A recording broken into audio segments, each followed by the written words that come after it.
Hello दोस्तों, trading Indo channel में आपका फिर से बहुत बहुत स्वागत है।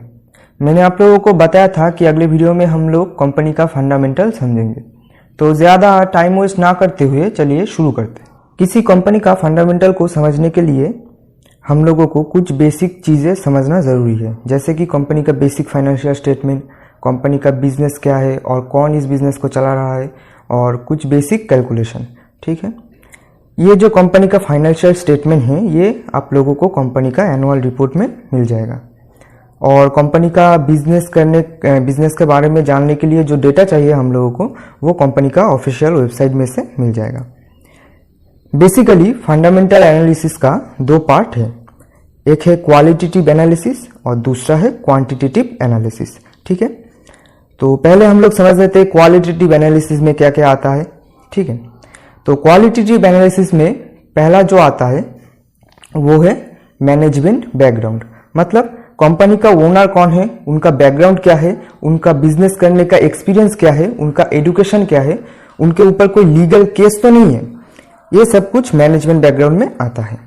उसके बाद बी, कॉर्पोरेट गवर्नेंस, मतलब अपने कंपनी में अपने बिजनेस का ग्रोथ से रिलेटेड बहुत सारा बोर्ड मीटिंग होता है, फाइनेंस कंपनी के साथ, इन्वेस्टर के साथ, और कंपनी अपने शेयर होल्डर के साथ ये जो बोर्ड मीटिंग का रिजल्ट है वो शेयर करता है कि नहीं, मतलब जो मीटिंग होता है उसका रिजल्ट जो आएगा वो हम लोगों के पास आता है कि नहीं। इसके बाद आता है सी, माइनॉरिटी शेयर होल्डर, मतलब कंपनी अपने इक्विटी फंड के जरिए जो प्रॉफिट कमा रहा है वो अपने शेयर होल्डर के साथ शेयर करता है कि नहीं। मतलब समझो अगर कोई कॉर्पोरेट एक्शन लिया जाए तो तब शेयर होल्डर के बारे में कंपनी सोचता है कि नहीं कि शेयर होल्डर को कुछ प्रॉफिट में से कुछ परसेंटेज दिया जाए, ऐसा कुछ। ठीक है, इसके बाद D, salary paid to promoter, मतलब कंपनी का जो प्रोमोटर है, कंपनी का जो ओनर है, वो लोग अपने प्रॉफिट में से कितना परसेंटेज अपने सैलरी के लिए यूज करते हैं। अगर कंपनी का प्रोमोटर अपने प्रॉफिट में से बहुत ज्यादा अमाउंट अपने खर्चे के लिए ही यूज कर देंगे तो कंपनी का ग्रोथ नहीं हो पाएगा। ठीक है, तो इसके बाद ई, ऑपरेटर एक्टिविटी इन स्टॉक, मतलब कभी कभी कुछ शेयर ऐसा होता है कि कुछ ही दिनों में बहुत ज्यादा ऊपर चला जाता है, और जब नीचे आने लगते तब वो शेयर कुछ ही दिनों में बहुत ही ज्यादा नीचे भी आ जाता है। यहाँ पे ऑपरेटर मतलब जिन लोगों के पास बहुत सारा पैसा होता है। ऑपरेटर बड़े बड़े बैंक भी हो सकते, फाइनेंशियल इंस्टीट्यूशन भी हो सकते, म्यूचुअल फंड भी हो सकते, किसी इंटरनेशनल इंस्टीट्यूशन भी हो सकते।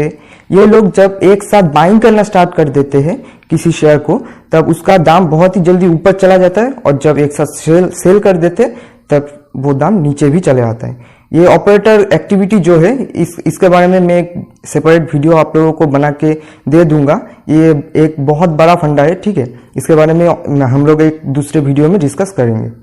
तो नेक्स्ट पे आ जाते हैं F, majority of share holders, मतलब जिनके पास कंपनी का 1% से ऊपर का शेयर है। ये जो 1% है ये बहुत ही ज्यादा क्वांटिटी होता है दोस्तों।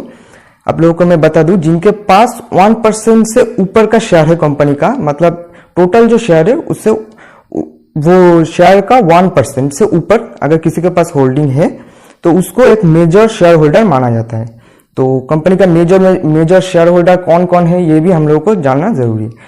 तो नेक्स्ट पे आ जाता है, नेक्स्ट है जी, प्रोमोटर्स लाइफस्टाइल, मतलब क्या प्रोमोटर अपने लाइफस्टाइल को रईसों की तरह जीता है, और वो क्या अपने वेल्थ को शो करना चाहता है, मतलब क्या वो बहुत ही ज्यादा खर्चा करता है, बहुत ही ज्यादा एसेट के ऊपर फालतू खर्चे कर देते हैं, बहुत ही ज्यादा इन्वेस्टमेंट कर देते हैं।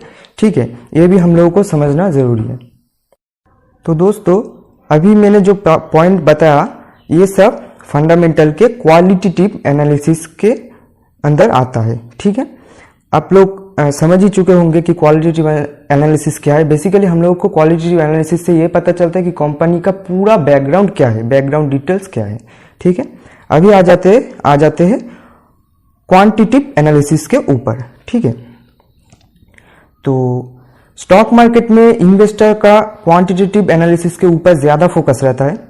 ये क्वांटिटेटिव एनालिसिस करने के लिए हम लोगों को जो डेटा चाहिए वो सब हम लोगों को कंपनी के एनुअल रिपोर्ट से मिल जाएगा। ठीक है, तो कंपनी क्वांटिटेटिव एनालिसिस में जो पॉइंट आता है वो हम लोग जान लेंगे। तो 1 है profitability and is growth, company का क्या प्रॉफिट हो रहा है और उसका year on year basis growth है कि नहीं, ये हम लोगों को क्वांटिटेटिव एनालिसिस से पता चल जाता है। ठीक है, ये हम लोगों को जो एनुअल रिपोर्ट है इसमें सब कुछ है, प्रॉफिटेबिलिटी एंड इज ग्रोथ। और 2 है मार्जिन एंड इज ग्रोथ। 3 है अर्निंग एंड इज ग्रोथ, मतलब आप लोग समझ ही चुके होंगे कि ये सब का ग्रोथ का हम लोगों को पता चल जाता है। 4 है मैटर रिलेटेड टू एक्सपेंसेस, मतलब कंपनी का बिजनेस को ऑपरेट करने के लिए जो एक्सपेंसेस रहता है, जो खर्चा आता है, वो उसके बारे में रहता है। 5 है ऑपरेटिंग एफिशिएंसी, मतलब कंपनी जो बिजनेस को ऑपरेट कर रहा है वो हर साल एक जैसे ही ऑपरेट कर पा रहा है कि नहीं, ये सब के बारे में रहता है। और 6 है मैटर रिलेटेड टू टैक्स, मतलब कंपनी का बहुत सारा टैक्स होता है, वो कंपनी ठीक से पे करता है कि नहीं। अगर कंपनी ठीक से टैक्स नहीं पे करेंगे तो कंपनी के ऊपर बहुत सारा चार्जेस आ जाएगा। ठीक है, तो ये सब। और 7 है डिविडेंड पे आउट, मतलब कंपनी डिविडेंड पे आउट करता है कि नहीं शेयर होल्डर को। कंपनी ऐसा बहुत सारा कंपनी है जो हर 3 महीने में शेयर होल्डर को डिविडेंड पे करता है। ठीक है। 8 है cash flow from various activity, मतलब कंपनी का बहुत सारा बिजनेस होता है, तो हर बिजनेस से कंपनी का कितना कैश फ्लो हो रहा है। ठीक है।